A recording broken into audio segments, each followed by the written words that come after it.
Hello বন্ধুরা, good morning, welcome to our channel. তো বন্ধুরা কেমন আছো তোমরা? আশা করছি অনেক ভালো। তো আমি কিন্তু খুব ভালো আছি। তো বন্ধুরা আজকে আমি যাব আমাদের জমিতে মোটর নিয়ে জল দেওয়ার জন্য। তো যেহেতু আমার টিকিট হয় না, সেহেতু আজকে ভাবলাম যে একটু কাজ করাই যাক বাড়িতে। বাইরের কাজগুলো শেষ করতে হবে খুব তাড়াতাড়ি, যেহেতু আমি চলে যাব। সেই কারণে আর কি মোটর আমি সাইকেলে তুলেই ফেলছি। তো আমি যাব এখন একা একা। আর দাদা মানে বাড়িতে নেই, দাদা গেছে বাজারেও, কখন আসবে মানে সেই ওয়েট করলে হবে না, মানে সকাল সকালে যাইতে হবে, কারণ প্রচণ্ড পরিমাণে গাছে রোদ দিচ্ছে। সেই কারণে আর কি সকাল সকালে যাইতে হবে, লেট করা যাবে না। লেট করলেই মানে কাজ করা যাবে না। আর মানে এতটা আর কি রোদ দিচ্ছে, মানে মোটর দিয়ে মানুষ জল দিয়ে দিয়ে আর কি রোয়া করতেছে। তো কিছু করার নেই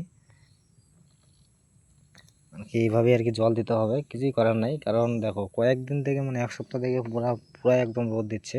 মানে বৃষ্টির আশা করতে করতে এই পর্যন্ত, বৃষ্টির আশা করতে করতে মানে শেষ একদম। তো ফাইনালি আমি চলে আসলাম এখানে। আর আইসা মানে এমন বিপদে পড়লাম, মানে যেদিকে আমি আর কি মোটরটা নিয়ে যাব সেদিকে পুরো একদম কাদা।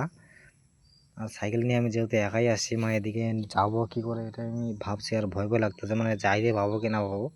আর গরমে কিন্তু প্রচণ্ড লাগতেছে, রোদ দেয় না ঠিকই, কিন্তু গরম লাগতেছে প্রচণ্ড পরিমাণে। মানে এতটা আর কি কাদা, মানে কী করে যাবো এটা আর কি ভাবছিলাম। তো যাই হোক, এই জমিগুলো দেখলে ভাই ছোটোবেলার কথা খুবই মনে পড়ে। তো ছোটোবেলায় যখন বাবা মায়েরা কাজ করতো জমিতে, আর আমরা আসতাম, এসে কোনো কাজ করতাম না, বাট মানে কাদার মধ্যে ঘোরাঘুরি করতাম, খেলতাম, মানে খুবই একটা মানে অন্যরকমই একটা মজা লাগতো। তো এইগুলো এখন দেখলে আর কি খুবই খারাপ লাগে। সেই কারণে ভাবলাম তোমাদের সঙ্গে একটু শেয়ার করা যাক। আর আবহাওয়াটাও কিন্তু মানে আজকে মেঘলা মেঘলা আছে। আর মাঝে মাঝে এক দুই ফোঁটা বৃষ্টিও পড়ে, বৃষ্টি হলে তো ভালোই, আর বৃষ্টি না হলে তো অবস্থা পুরাই খারাপ। তো আমি জল মানে মোটর লাগাই দিছি, তো জল আমার প্রায় 2-3 ফুটের মতন হয়ে গেছে। আর এদিকে মোটর মানে জল হচ্ছে, আর এদিকে আমি মালির আলগুলো আর কি মানে ছুলাই দিচ্ছি, পরিষ্কার করে দিচ্ছি, দেখতেই পাচ্ছ। তো এগুলো যদি জঙ্গলগুলো যদি না কাটে দিই মালির আলের, তাহলে মানে ধান ধান যে হবে, মানে ধান খেতে ঘাস হবে প্রচণ্ড পরিমাণে। সেই কারণে আর কি সব ছাপ করে দিচ্ছে আগে ভাগেই। আর আমি ভাবছিলাম যে না, আজকে আজকে চাষ করব, আজকে চাষ করা হবে না, কারণ মালির চাক্কাটা এখনো অবধি আমার হয় নাই। তো দাদা আসলো, দাদা মানে গরম লাগতেছে প্রচণ্ড পরিমাণে, সেই কারণে আর কি দাদা চলে গেছে। তো আমি এখন একাই করতেছি, দাদা আবার বিকালবেলা আসবে, কিছু করার নেই, আমারই থাকতে হবে সারাদিন আজকে। আর এখন কিন্তু মেঘলা মেঘলা আছে, বাট কিন্তু কিছুক্ষণ আগে প্রচণ্ড পরিমাণে রোদ দিছে। তো দেখো গাইস, মানে এখন আমি যাচ্ছি খাইতে। দেখো মানে প্রচণ্ড পরিমাণে কিন্তু গরম দিচ্ছে, আমার অবস্থা কিন্তু পুরাই খারাপ হয়ে গেছে এই গরমের মধ্যে থাকতে থাকতে। এমনিতে আমি কালো, তার মধ্যে আরও হয়ে গেছি কালো।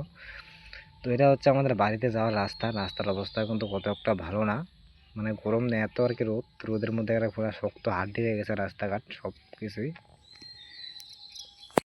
তো বন্ধুরা আজকের ব্লগটা আর বেশি বড় করলাম না, এখানে শেষ করলাম। তো আমার অবস্থা কিন্তু খুব খারাপ হয়ে গেছে। তো সেই কারণে আর কি ব্লগটা আমি বেশি বড় করলাম না। তো গতকালকে তোমরা দেখতে পাবে যে কী কী করলাম আজকে কাজ, তো সেটা আমি গতকালকে তোমাদের দেখাবো, একদিনে সব দেখানো সম্ভব না। তো বন্ধুরা বাই বাই।